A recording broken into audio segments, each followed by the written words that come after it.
Welcome to the Rock's Back Pages podcast. I'm Barney Hoskins, and I'm on a screen with Mark Pringle. Hi, Barney. And Jasper Mearson-Bowie. Hello, Barney. In this episode, we're going to talk about Frank Zappa, Captain Beefheart, and Alice Cooper, and also about the Yes album, which turns 50 this week. And joining us today is a writer who interviewed Zappa and Beefheart and Alice, and who's been on Rock's Back Pages for many years, the excellent and delightful Caroline Boucher. Hi, Caroline. Well, hello. I got pronunciation of your surname. You correct. have. I wondered if you were going to. You did.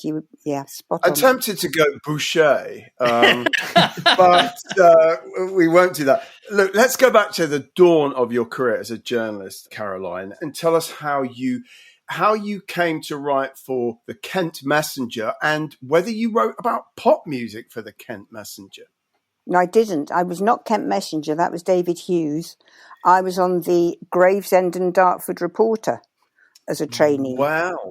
Down in the old your RBP valley. Wrong in that case. Yeah. Right. Okay. Anyway, it was through David. David was on the Kent Messenger, and he and I met when we interviewed Ronan O'Reilly. Remember? Radio Caroline's founder. Oh, yes. Yeah. And for some reason, because, the police and everyone were always after him, he was in Dartford, and we went and talked to him and interviewed him because we were both fans about it.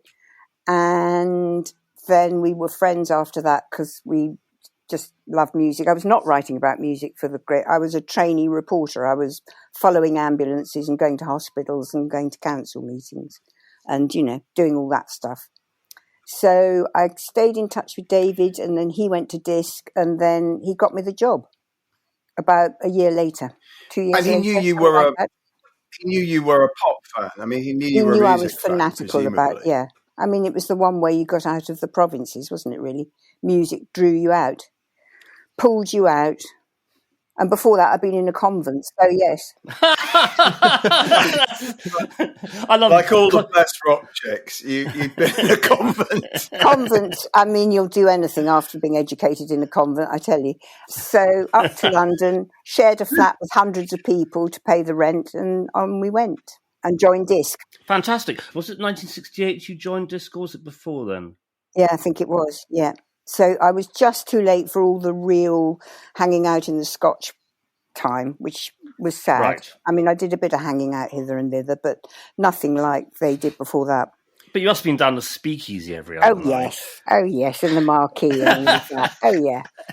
And Penny Valentine had been at Disc for a few years before you. Was she the only other female pop writer on Disc and Music Echo when you joined? Yes, yeah. Darling Peeve, my best friend. Yeah. Yep, she was there. She really gave it street cred because, Disc was pretty bubblegum compared to the NME and Melody Maker. It was very kind of Richard Williams to say he used to come down and visit us. But, it was a bit like God descending. But I think also that Melody Maker was a very blokey environment. Valerie Wilmer's had a toehold in there, but other than that, it was an entirely male environment. It was. I certainly remember Disc, not that I was buying it in 1968, but when I did occasionally buy a copy in the early 70s, I sort of associate it with more pop acts. But when I look at the pieces of yours that we have on RBP, they're generally about quite heavy and hairy rock groups. Was that sort of what you were more interested in writing about, Caroline? Yes, it was. But to begin with, I'd do Anita Harris one week and Captain Beefheart the next. It was just like being a trainee reporter again, either going to the council or whatever. I just did what came my way. But yes, I realised I much preferred, because they were more fun, the Zappas and the Beefhearts. Yeah, they were lovely. Sure. They were funny. In my job, I basically look after loading stuff from the 60s, 70s, 80s into the library. And so I've discovered personally, I was a Melody Maker reader back in sort of 68, 69. Serious. And then later on an NME reader. And so I've discovered actually what's really good about the rest of the music press, which I didn't know. Like Record Mirror was very strong on black music, like Norman Joplin, people like that. And Disc is tremendous fun. I really enjoy reading it today. I think you're being polite. It was pretty frothy. But Penny was a wonderful writer. She was just terrific. She was the best. She went on to Sounds, didn't she? Yes. And you stayed at Disc for a few more years after that, I think. I stayed on, and then I always follow. Actually, she went to Sounds, and then I've never had a job interview in my life. After Disc, Penny went to Rocket and looked after Elton and did his PR. Yes. Then she went into A&R at Rocket, and I said, "Oh, I want to do your job. I want your job." And she went, "No, you won't like it. You won't like it." "Yes, I will. Yes, I will." So I went to Rocket and looked after Elton. We'll talk about that maybe in a little while. I was just interested to know a bit more, Caroline, about the female pop writers of the time. We've mentioned that. We've got a few of them on RBP now, I'm really pleased to say. And I mean, I know this is an area that's really important to Mark. How many of them did you know, Caroline? Did you kind of compare notes with people like Dawn James as well as Penny? No, she was later, I think. There was Julie Webb. Julie Webb, yeah. Barbara Sharon. Yes. Peeve, me. A little bit later, Rosalind Russell was on Disc with me. Yes. And Rosie Horide, but that was much, much later. Right. Okay. No, but in the early, there was very, very few of us to begin with. And a bit of rivalry, really. When you look back, how do you remember being sort of treated as a woman by people in the industry, but like pop groups and artists that you were interviewing? You wouldn't put up with it now, but there was quite a lot of bum pinching and tweaking and general chasing around. When I was sent to interview Gene Pitney, for some reason he came on the phone to Disc. It was a very early one. Penny grabbed the phone and said, "You leave her alone. You are not to chase around the room, or I'm going to come along." Brilliant. As a chaperone. Yeah, so it was sort of like that. When did you first sort of get an inkling of like acts like Zappa, the Mothers of Invention, Captain Beefheart and the Magic Band? I mean, they made their first extraordinary records really even before sort of psychedelia. You know, if you think of like Safe as Milk and Freak Out, they were so pioneering. When did you first hear like the Mothers? Probably in '68. I just heard the albums. Somebody had the albums. Yeah. A friend. Beefheart was more difficult to access, but We're Only in It for the Money was just such an easy album to get into and love from the Mothers that, you know, it was just easy. I just loved them. They made me laugh. You know, you at the time you were so impelled to be cool and, you know, cool and confident and very, very not cracking too many smiles. The Mothers were the antithesis of that. What's the ugliest part of your body? What's the ugliest part of your body? Well, one of the reasons we're talking about Zappa is because this film by Alex Winter, just called Zappa, it has been shown before now, but it's getting a proper sort of digital release, certainly here in the UK. It looks great. One of his children's involved, isn't he, Amit? Yes, yeah, that's right. I think Ahmet produced it. I mean, it's really, really good, you know, even if I don't think any of us would count ourselves as sort of rabid Zappa fans, but I watched it and I did come away with a new respect. Rabid. Yeah, well, no, I think you rabid. So you've listened to all 150. No, I haven't. I haven't listened to all. No. How many is it? It's like rabid. 50 during his lifetime, and then another. Bloody hell! So I have the dubious honour of I saw him pushed off stage at the Rainbow. You were there? Yeah, I was there, right at the back. I was at one of the last rows at the back of the stall, so I didn't really see anything. It was very odd, just like the show ground to a halt. Friends who I were with said they actually saw him pushed off. I didn't, and it was just very confusing. And then just first, I think people thought it was almost like a joke, right? And it took a while for the audience to understand that the gig was over and that something bad had happened. Right. Gosh. Yeah. Well, I remember, were there there can't have been two shows. I remember turning up to the Rainbow and them saying the show's off, he's been pushed off the stage. So either I was late or he was doing two shows. I don't know. He may well have been doing two shows. That's interesting. Yeah. I mean, you interviewed Zappa, I think, a few times, Caroline. We've got I did. We've got a great 1970 piece from disc. And then the one we're actually going to run on the homepage this week, which to spotlight your good self, is from 1973. And you actually went to his famous house in Laurel Canyon. Can you remember that to this day? Do you remember going into the Zappa compound? Clearly, I do. Yeah. I do. And being surprised that it was a normal house with cups of tea and, a Gail who was being very motherly and organised. And, there was a degree of bizarreness, but nothing out of the ordinary. It wasn't mattresses on the floor and cushions, which it was in Notting Hill Gate. It was quite a stable family. Proper sofas, yes. Yeah. I mean, he was a grown-up. He was a grown-up, but he did encourage, I remember going to the Royal Garden Hotel and interviewing him, and Dweezil was dismantling the bidet in the bathroom and with Frank, arms folded, going, Dweezil, that's great, now you take that little bolt off there, and then there'll probably be some water. A lot of that going on, which appealed to me. When I was 15 or 16, I can't remember, he told me off for rolling a joint. I was round at Pam Mayle's place because I went to school with her sons. Ooh. John Mayle's ex-wife. Yeah.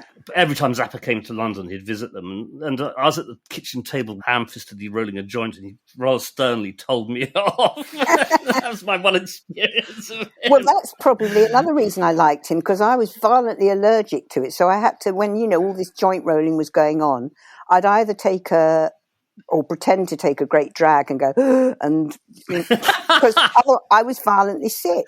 But it was really uncool to own up that you were extremely ill. So that was a relief, because he didn't. He was not a smoker or a drugger. No. I mean, he was almost notorious on the LA scene, particularly for not partaking. He was more of a sort of master of ceremonies. He encouraged other people like the GTOs and Alice Cooper and others to misbehave, but he kept everything at kind of arm's length, didn't he? I have to say, I really did come away with a newfound sort of respect for him. I mean, I love We're Only In It For The Money, but there's stuff he did later in the kind of 70s, which, for want of a better word, I found a bit kind of wanky, really, and musoid.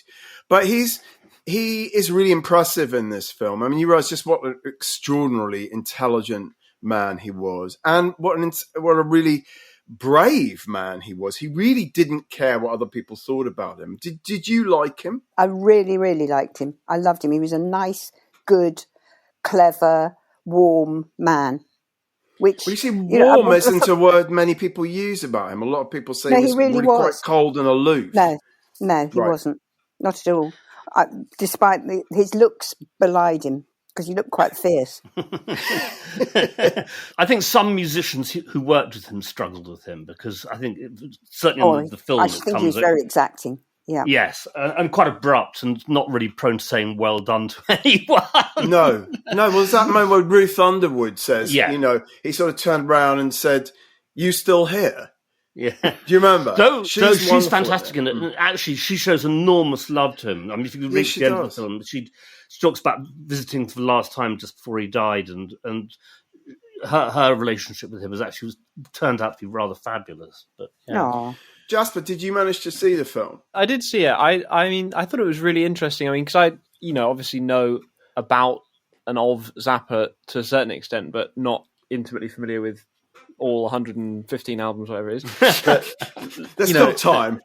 No, but I thought it was a really interesting film, and I think a lot of different strands get brought together in that there's that exacting nature. The look, he's got something almost sort of Mephistophelian about his kind of fierceness. He makes a compelling character in the film, and you really get a sense of someone who just wanted to make things, and he didn't really care what they were or what other people thought they should be. He just did it. Like his contemporary classical compositions where he just hired the LSO. There's a hilarious scene where he's doing an interview about having hired the LSO, and the interviewer asks him how he got the LSO to play his stuff, and he goes, "I paid them."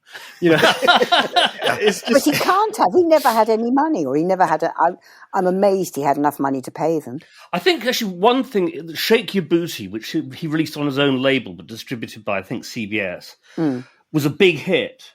And because it was on his own label, he got everything He from might that. have got some dosh, yeah. So I think just that And there was alone- Valley Girl, of course, which his daughter Moon Unit did, and that was a hit. That was his only hit, I think. I love was the letter first. that they showed that Moon Unit had written to him to start that recording off. Hi, I'm 13 years old. My name is Moon. Up until now, I have been trying to stay out of your way while you record. Yes. However, I have come to the conclusion that I would love to sing on your album if you would like to put up with me. I have a rather nice voice. It's really sweet.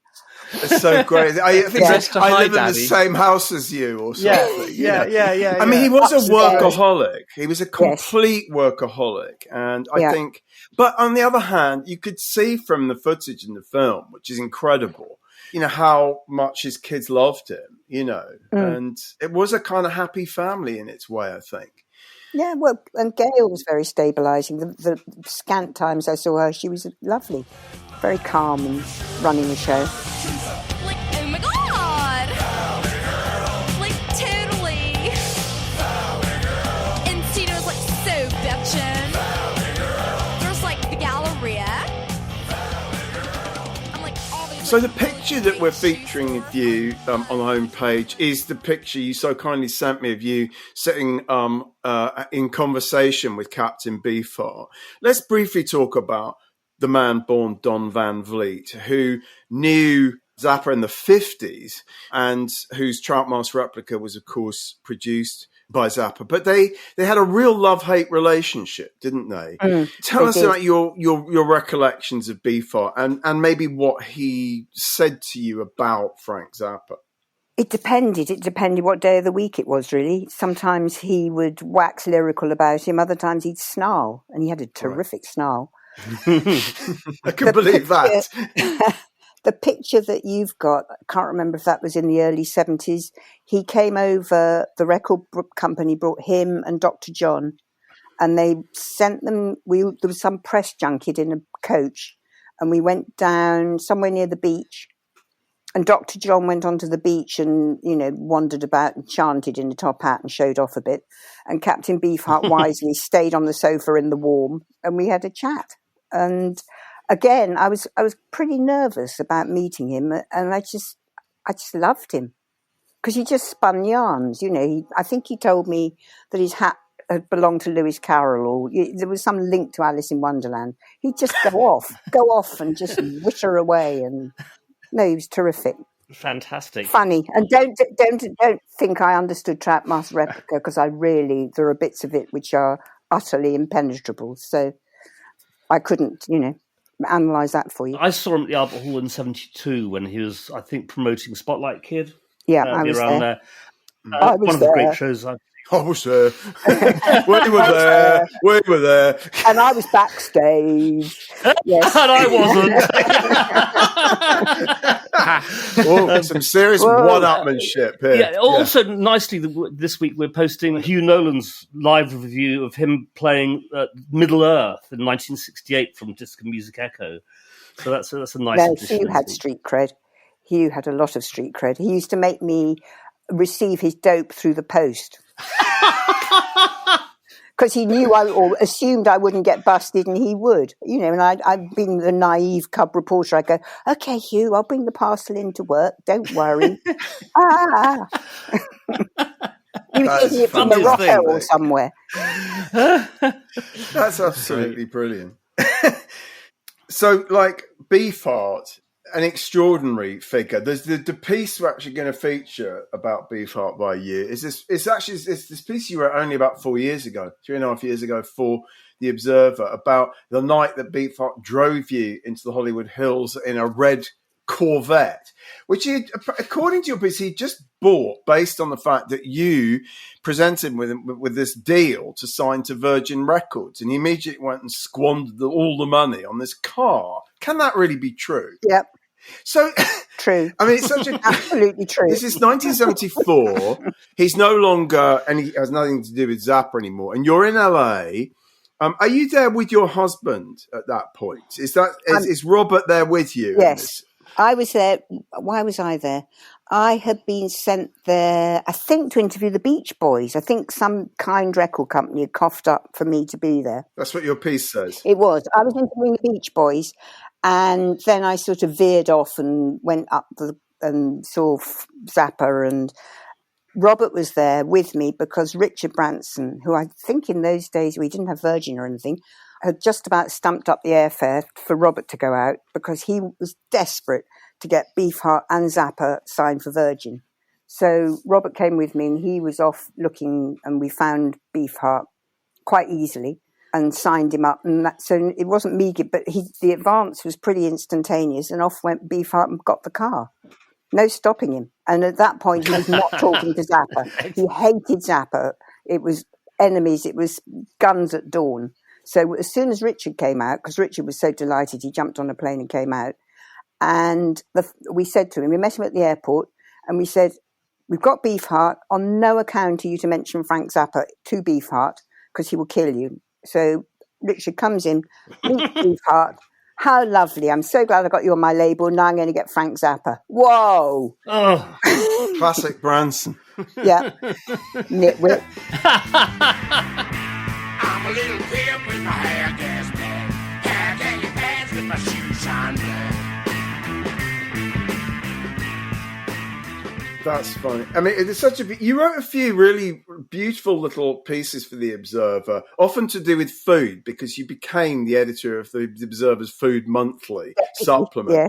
And so, in the last few years, you've written these odd pieces, and another of them. We'll go on to Alice Cooper in a minute, but it was just called Burgers with Alice Cooper, and that's a very funny little piece where you talk about the burgers being delivered, and then it's kind of like, what about some food for my python, says Alice, and someone brings in some live mice. So you sitting there eating burgers and the python's eating the live mice. Yeah. Which is an awful kind of image, really.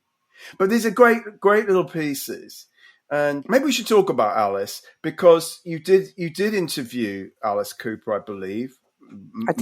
Maybe more than once. And people maybe forget that Alice Cooper was, for a moment, he was a sort of protege of Zappa, who signed him on the basis that they were so appalling and so unpopular on the kind of Sunset Strip scene that Zappa was like, I have to have this band. Everybody hates them. And he produced the first record, rather like with Trackmaster Replica. He sort of produced it. He was barely there, and it's not very good. Pretty's for You. What do you remember about Alice or Vincent Furnier, as you preferred to think of him? It just made it easier. I always went along to interviews like that for the first time, feeling pretty nervous. And he would do the interview, of course, in that full, the eyes and the black stuff down the face. And I'd always think, I'm going to be really scared. I was a terrible coward. I'd tiptoe along going, oh, this is going to end in tears, mine. And it was fine. He was, once you got talking, he was lovely. And again, he was very funny. I think I was just drawn towards comedians, because all three of those were very funny people. Yes. Well, talking of Alice Cooper talking, that is the audio interview for this week. So I'm going to ask Mark to just introduce the first of the clips. Okay, so this week we're running two interviews. Well, one is an interview and one is simply a clip with Alice Cooper. Let's listen to the clip first. It's from 1969, and it's Mike Quigley, and it's backstage, I guess, somewhere, because you can hear someone sound checking in the background.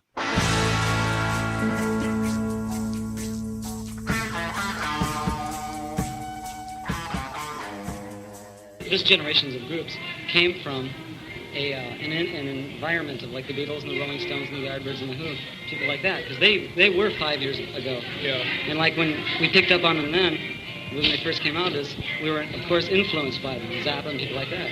So now we've taken that influence, we've done that whole trip, that whole sounding like other people trip, and now we're applying it to a theatrics basis and to a statement. And what the statement is nothing.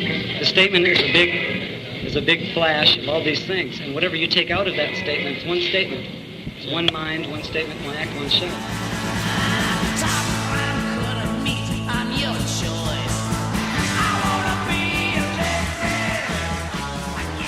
It's quite interesting because there he's sort of describing what they came out of and where they were going with it.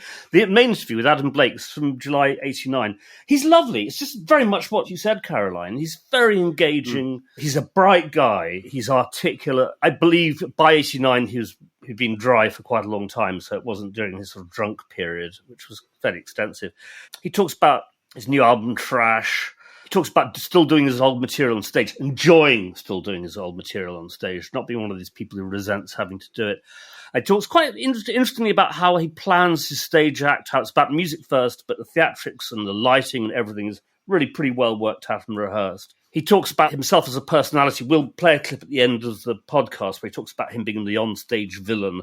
Very different from, you've got sort of, on the one hand, you've got Alice Cooper, on the other hand, you've got Vincent Furnier, who loves golf. Who loves golf, absolutely. And he talks about his stage act. Let's listen to that clip, him talking about his stage act.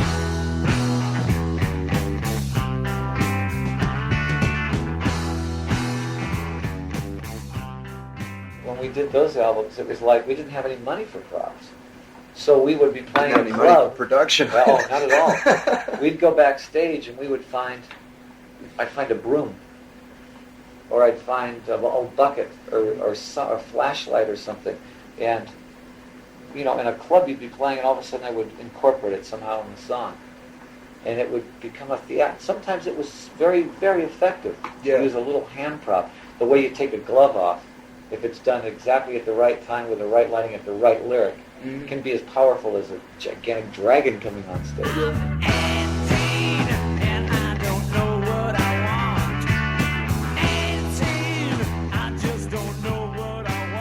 I like that. That's sort of the evolution of the act, and there's most limited things. No, it was the beginning of his golf glove.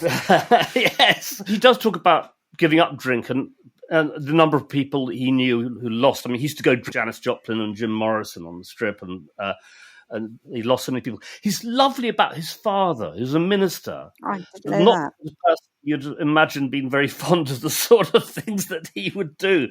But he's really sweet about him. They have, at that point, continuing, he's still alive. I don't know if he's still now, a really good relationship with his father. And his father actually kind of knowing almost more about the rock and roll business than Alice did, and sort of beating him to the punch and all kinds of references and so on and so forth.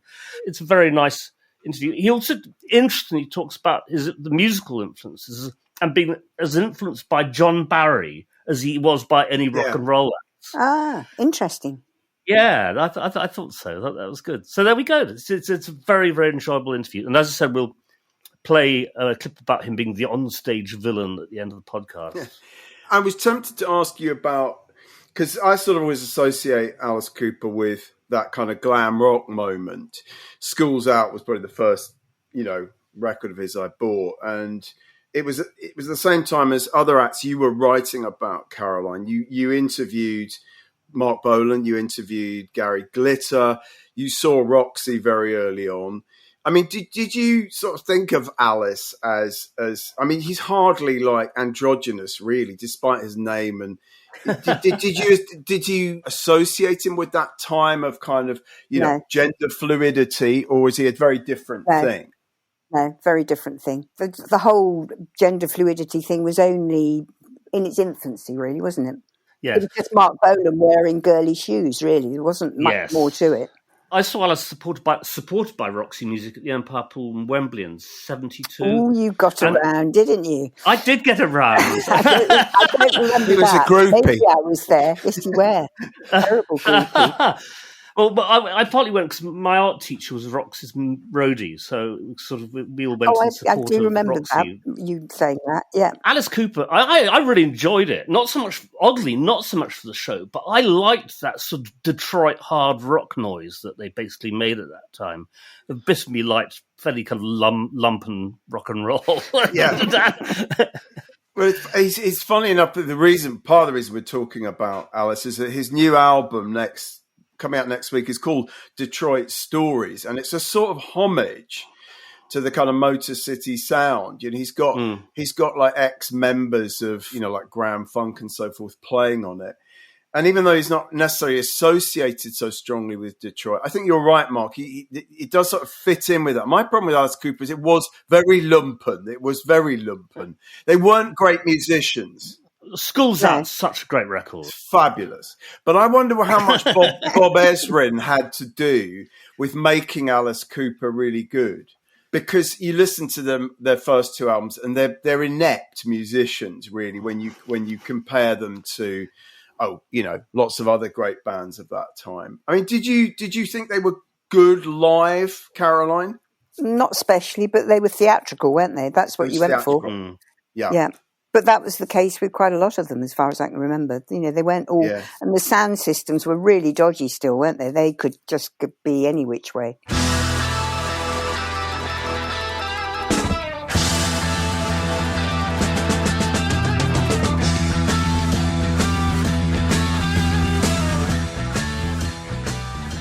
I'm curious, obviously we've sort of mentioned the food connection with Burgers with Alice Cooper.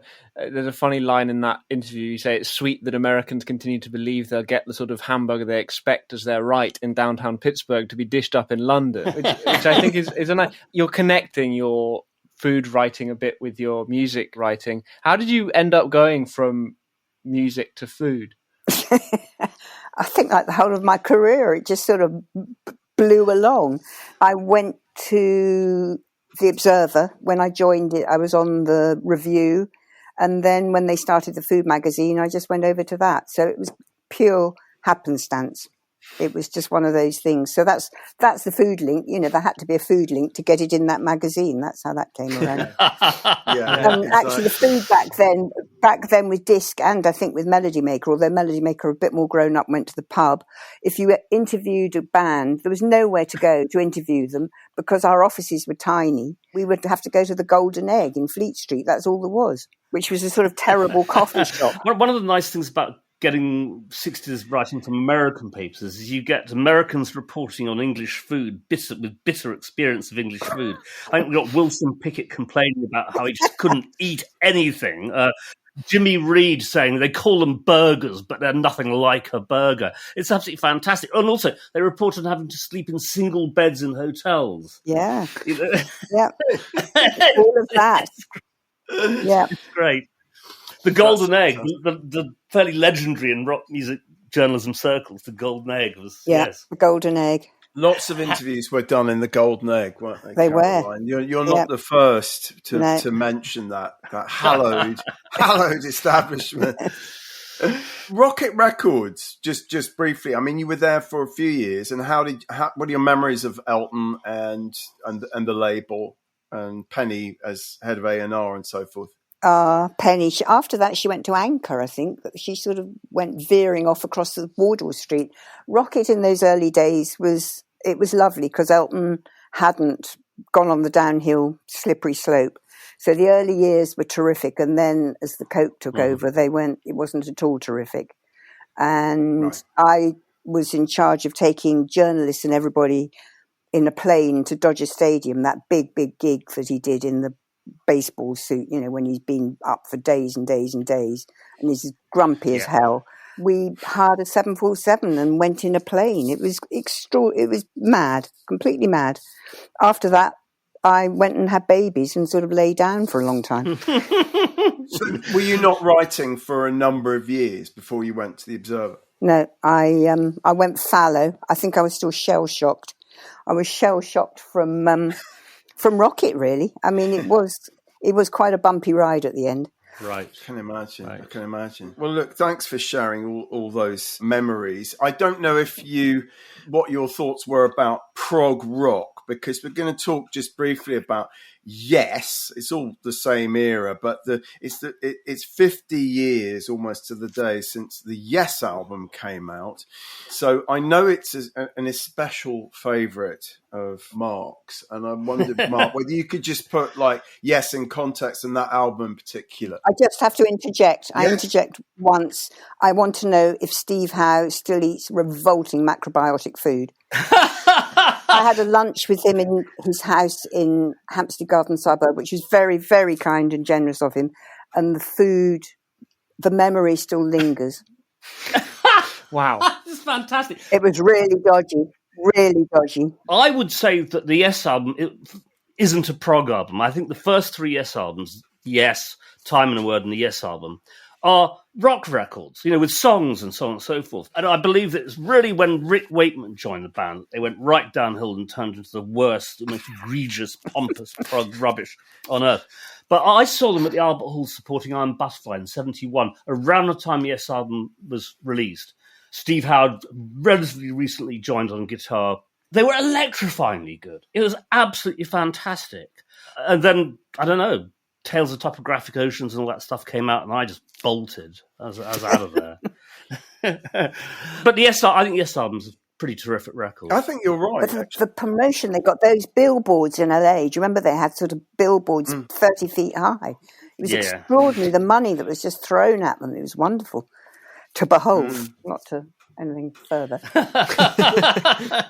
So we have two pieces that we're going to put on the homepage. One is Nick Jones's review of the Yes album, a very positive review, June 1971, and then at the end of the year, Penny, in fact, talking to Yes's frontman John Anderson about what an incredible year it's been, and the Yes album's like top of the sounds poll, and we're getting into that musoid era, best instrumentalist, best guitarist, best, you know what I mean? So she refers to that, but there's an ominous note struck because Anderson says to her, Wakeman has just joined the group, and John Anderson says, we were only talking the other day about the possibility of rock music in the next 10 years really developing into a higher art form, building up the same way classical music did into huge works that last and stand the test of time. Penny should have said, no, don't do it.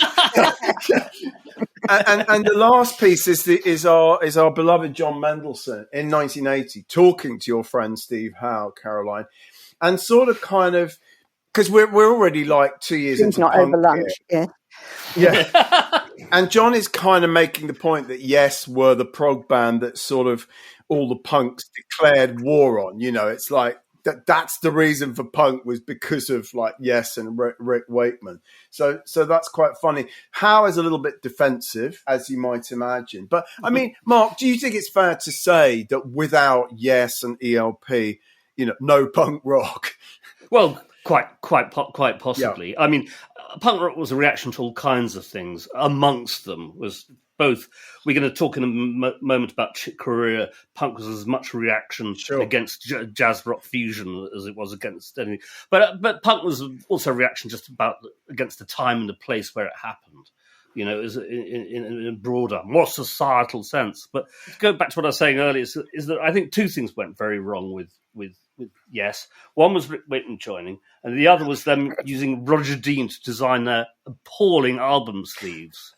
And taking themselves extremely seriously. Oh, boy, yeah, absolutely. I think that, if prog had a unifying underlying fault, it's that they all took themselves too seriously. Keith Emerson took himself too seriously. He used to walk around with a classical music score in his pocket. I mean, please, give me strength. God's sake. Yes. Yeah. Anyway, so I think we've dealt with Yes. Well, that's the Yes album at 50. I've seen all good people turn their heads each day, so satisfied I'm on my way.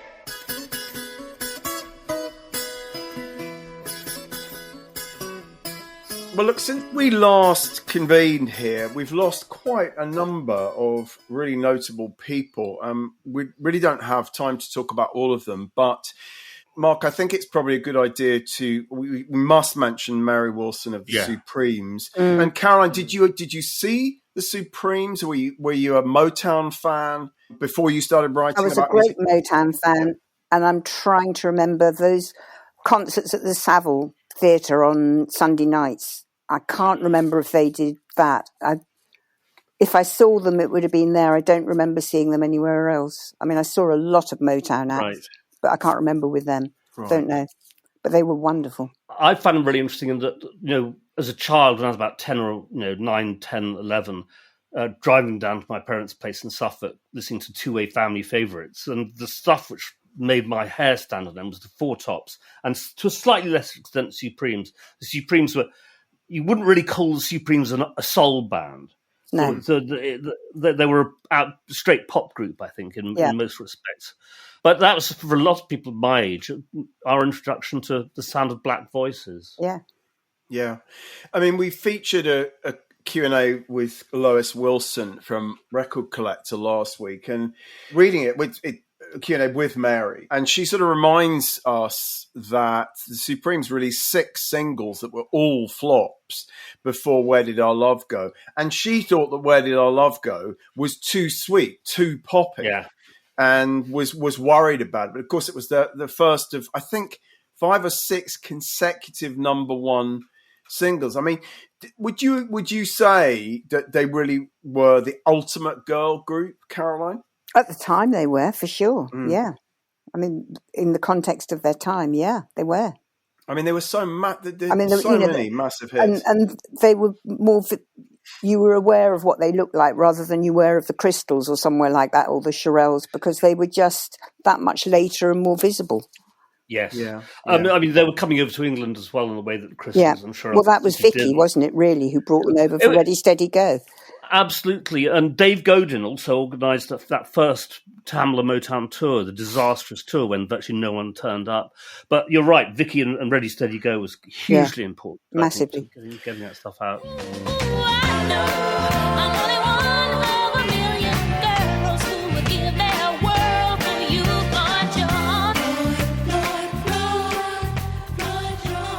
Last week we also featured a wonderful Brian Case interview with Chick Corea. We don't have a lot of Chick Corea or Return to Forever on Rock's Back Pages, but that's a really, really good piece.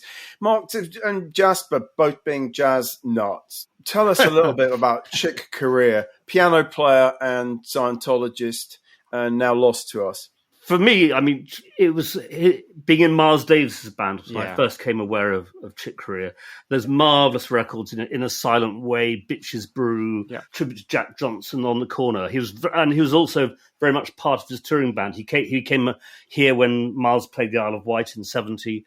I love what he did then. I had no real awareness of what he was doing before that, though it's all available now. I'm not crazy.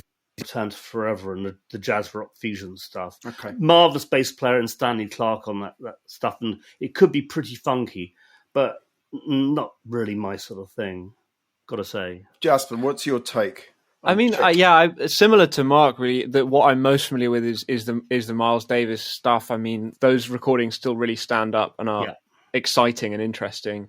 I don't really know the Return to Forever stuff particularly well. For me, there's a sort of gap, and then him as a pianist. There's a really wonderful set of duets that he did with a Japanese pianist who I really like called Hiromi Uehara, and those are just great because it's sort of just basically dueling pianos, and it's, for me, the piano sound, his actual playing is a little bit more interesting than, you know, the fusoid experiments that maybe were groundbreaking or different in the 70s, but the sound doesn't necessarily stand up. But then again, I'm not that familiar with it, so maybe In the Brian Case piece, he does talk briefly about Miles and says, after I left Miles, I had a whole reflection about my time in the band, and I told Miles I really wished that he had told me when it was good and when it wasn't, and what he wanted and didn't want. So I think he, probably like more than a few Miles side men, was slightly sort of fumbling in the dark as to what Miles really wanted out of him. But that was kind of part of the point, wasn't it? There's a great story, Joe Zawinul playing on the Bitches Brew session, hating every minute of it, not knowing what the hell was going on, just floundering, goes outside with John McLaughlin outside the studio, and they look at each other and say, what the hell was that all about? And then 2 months later, Zawinul's in the CBS building, the Black Rock building in New York, and he hears this fantastic music coming out of one of the offices. And he says, "What's this?" And he says, "It's you!" And Charles Bitches Brew. Yeah, great. Exactly. I think what the other thing I like of Korea's stuff is the kind of more Latin inspired music, like Spain, that which is a kind of big band classic. He is Latino himself. We and his dad was a band leader. was a Latino band leader. And So there's a sort of flamenco stuff as well. I that can be quite fun, I think, just as being fun.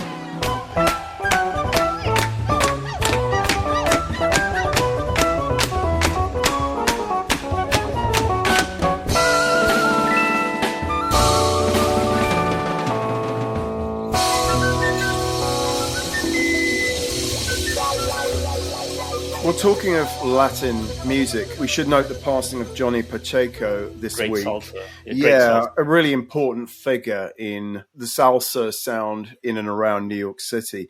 He founded Furnier Records and the Furnier All Stars. And although he was born in the Dominican Republic, as it happens, his mission was to try and kind of update Cuban sound and bring it into the age of kind of pop and rock, and was a really kind of beloved and revered figure in New York, wasn't he? Yes. Fantastic stuff. In fact, the aforementioned Richard Williams, I don't know if you remember this, Caroline, he put together a fantastic salsa compilation for Island Records in the 70s, which I still own. I can't remember. I think the Furnier All Stars are on that. Yeah, it's. I mean, if you can find it, if anyone can find it, it's a tremendous introduction to kind of 70s salsa. And there are a couple of really fabulous Furnier All Stars live albums that are just, you really get the feel of that, because it's dancing music. It's just great. I love it. Absolutely. We've got a couple of pieces in this week's homepage. One by Carol Cooper and the Village Voice, which is a lovely encounter with Johnny, and also James Maycock writing about the Furnier All Stars Our Latin Sing album. So if you want to know more, check them out. They're free on RBP this week.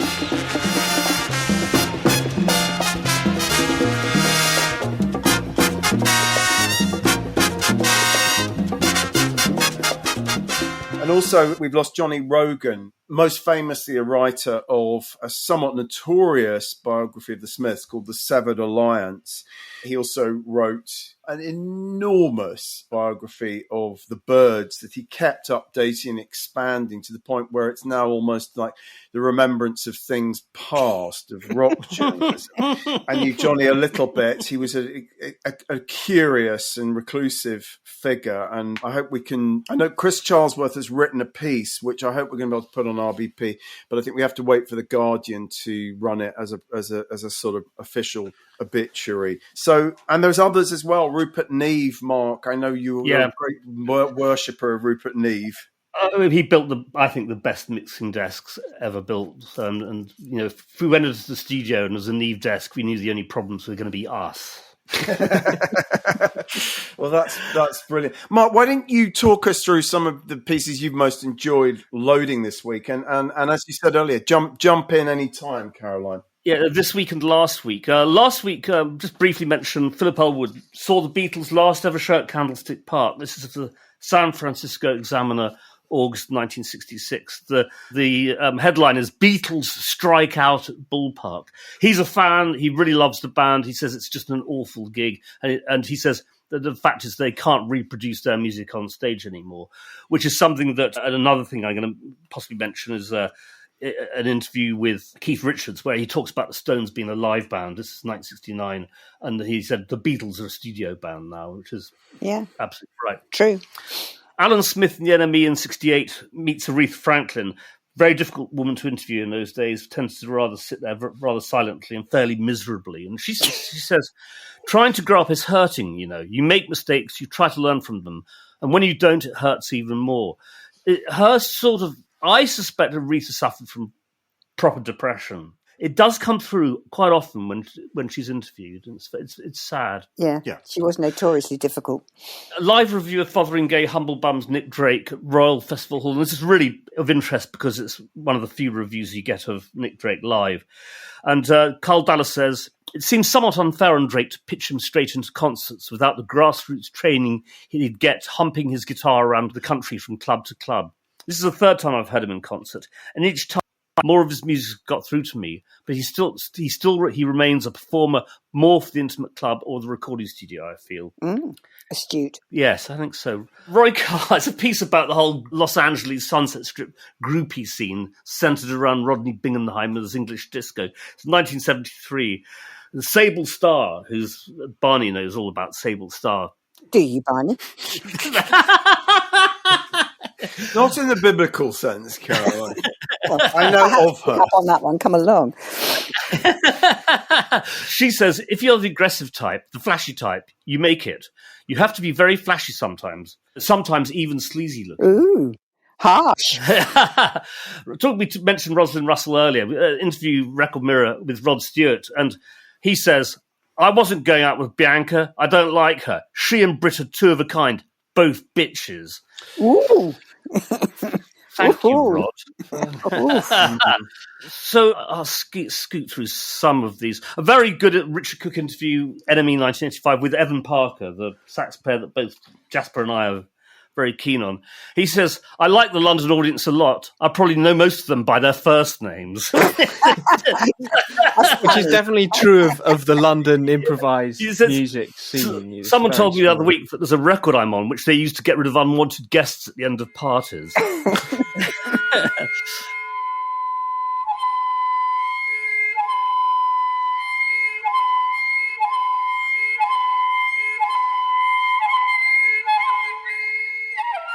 This week, we got Chuck Berry talking to Kevin Swift, Beat Instrumental in 1967. I have to admit, I can be on stage playing my songs automatically and thinking about some property deal. Ooh. Yes, there you go. The Keith Richards interview I was alluding to, Richie York, Enemy 1969. He says it's always been the Stones thing to get on stage, kick the crap out of everything. And we still had plenty to do on stage, and I think we still have. That's why the tour should be such a groove for us. And this is just before setting off on the American tour, which ended in Altamont. Oh. George Clinton's Vernon Gibbs' Soul Sounds in 1973. Then along came Psychedelia, and we fit right in. It just happened. I really don't know how it happened. And lastly, Jesus and Mary Chain's Jim Reed to Max Bell, #1 magazine in 1985. You call us the 80s British Beach Boys or whatever, but everything we make sounds like a pop song, which is absolutely true of the Jesus and Mary Chain. It says, I don't lose sleep thinking about Wham, because we'd like to be extremely huge and extremely popular with girls too. So that's my lot. Jasper and Barney, what have you guys got? There's an interview that Sid Griffin did with David Crosby in 2008 about his great solo album, If I Could Only Remember My Name, or if I could only... I get the only in the wrong place when I talk about that album. Anyway, it is a great album. I think you probably agree, Mark. It's one of the better sort of solo albums that came out at that time. Yeah. I mention it only because Crosby also pops up in any discussion of Johnny Rogan, because just as Morrissey wished death to be visited upon Johnny Rogan because of the Severed Alliance, Crosby was also very peeved about Rogan's Big Birds book. But anyway, it is a great record, and he says some interesting things about it. Oh, how tiresome. The Birds were such a disappointment. They were my heroes. They were my absolute heroes, and they were total shits to interview. They were so horrible. I just have to interject that. Really? They were vile. It's really interesting you say that, because that really comes across in interviews with them, 60s interviews with them. They were indifferent. They were so up themselves. It's such a shame. Yeah. It's funny, their first live shows here got terrible reviews because they weren't the reviewers didn't think they put on enough of a show. They were they just stood there on stage and banged the stuff out. Can you remember, Caroline, whether you interviewed them when Graham Parsons was in the group when they came to London? I think I did, and it must have been a sort of mass interview because Penny and I were sent along to do it together, and Penny could charm birds off trees, and sorry, that's a bad not these birds. No, not a hope. There's no kissing through to them. And I remember in the middle of this horrible afternoon, her turning to me, and we just shrugged and just, I can't remember what we cobbled together, but we just limped away from there, defeated and rather cross. They were so up themselves. horrible lot. I mean, David Crosby remained up himself for the rest of his life, still fairly far up in himself. Yeah. Although he was gone by that point, I don't think he would have been there. But a couple of other quick pieces to mention. I won't quote from them or anything, but there's Richard's obituary of Alan Douglas, who in Hendrix circles is a notorious figure, but actually really rather interesting career. Yeah. He was a true sort of beatnik guy, and of course gave the world the last poets and other stuff. Absolutely. No, So I learned a bit absolutely. more about him from this. And then finally, also a Q&A with Al Bell of Stax Records from like about 2 years ago by Bob Ruggiero in the Houston Press. And he's talking about, I think there's some like Stax compilation that's come out to do specifically with the year 1968. So it's like an anniversary thing. And it's just interesting hearing Al Bell talk about how he got involved with Stax, and you know how Jim Stewart and his sister Estelle were the least racist like white people he ever met. And fascinating story, Stax, and Al Bell, a very important figure in it. Jasper, over to you. I'll just mention a couple of things quickly, one of which is an interview with Pharrell Williams from 2006, Stephen Dalton in the Times. And it's rather fun, you know, at a point when Pharrell, mostly known for NERD and the Neptunes, and, you know, at that point already was behind like 1 in 5 pop hits in the charts. You know, he really was a sort of modern day Svengali kind of pop producer, but also active in fashion and stuff. And it's a fun interview. Music is my one true love, says Bling-tastic Baron of Beats. Pharrell Williams is the Stanford. Oh, thank you, sub-editor. But it's funny, he talks about who he'd most like to collaborate with. Prince is obviously number one, but he says Tom York is dope too.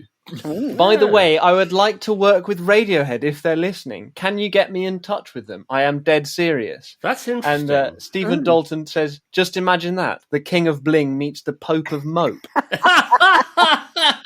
Well, Radiohead, if you're listening now, there's still time to collaborate. I'm a huge Pharrell fan. I think he's one of the great pop songwriters of the age. Oh yeah. And he concluded the interview. Stephen Dalton asked him if there are any more solo albums planned, and Pharrell says, "Nah, I'm a behind the scenes guy." He says not entirely convincingly. "I make beats and I make clothes. I'm not a model and I'm not a singer," which turned out to be completely false, given that he then had the 2 biggest pop hits of 2013, you know, with Get Lucky and Happy, and he's still having massive hits. So, you know, I just thought that was fun. A fun little... Happy is a song which fills me with joy every time I hear it. It's just brilliant, I think. He's great. I think he's really great.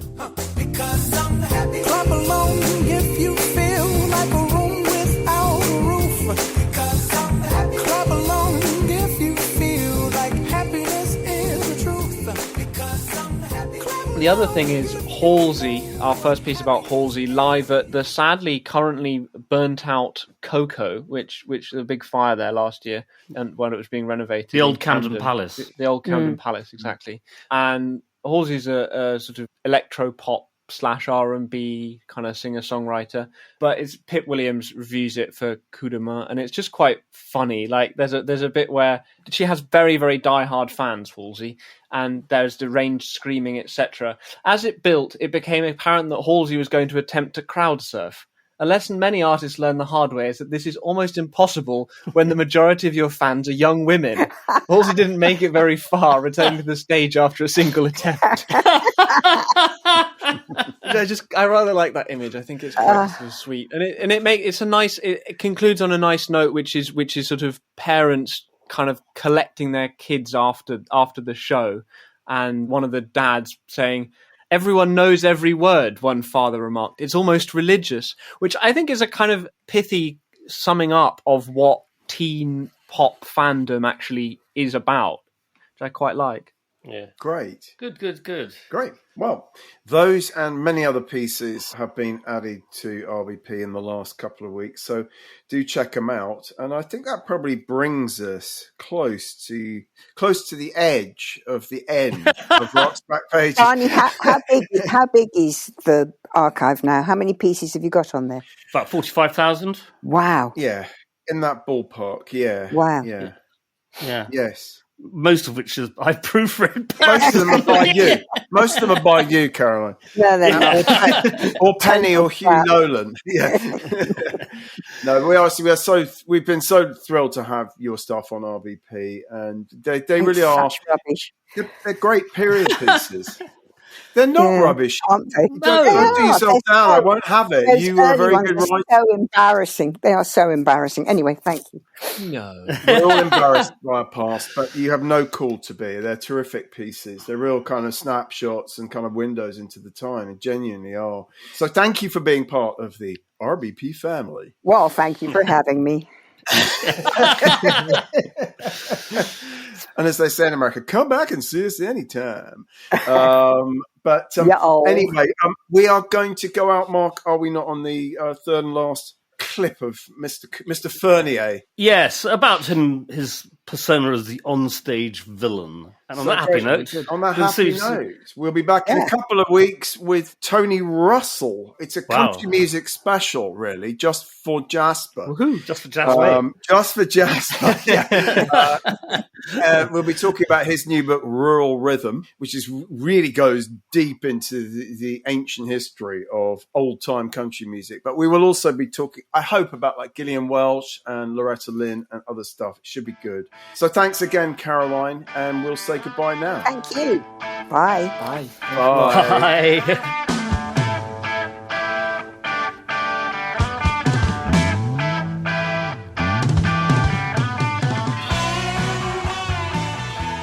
Do you ever wish that you could be Mr. Nice Guy, that you weren't always expected to be shocking? Well, I mean, off stage I am. Yeah. Alice is the one that's really, that really carries the burden of being Mr. Nasty. Mm-hmm. And I suppose it would be wrong if he was ever a nice guy. oh yeah, I mean, if Alice ever got up on stage and was humble, No. he's totally arrogant. He's everything that I'm not. I mean, Yeah. I'm not arrogant at all, and I'm not egocentric, and I'm not selfish. Alice is like everything. He's just every villain you could ever think of. He's the Joker. He's Dracula. He's all of those people rolled into one. But that's why I like him. No more Mr. Nice Guy. No more Mr. Clean. No more Mr. Nice Guy. That was Alice Cooper / Vincent Furnier in conversation with Adam Blake in 1989, concluding this week's Rock's Back Pages podcast. Many thanks to special guest Caroline Boucher. Find more articles by her on her writers page at rocksbackpages.com. The Zappa documentary is streaming now on the altitude.film website and all major platforms from March. The hosts were Barney Hoskins and Mark Pringle, and it was co-hosted and produced by Jasper, Muriss and Bowie. The Rock's Back Pages podcast is part of the Pantheon Podcast Network. You can find thousands of articles, as well as hundreds of full-length audio interviews at rocksbackpages.com. No more Mr. Nice Guy. He said, you're sick, you're a thief.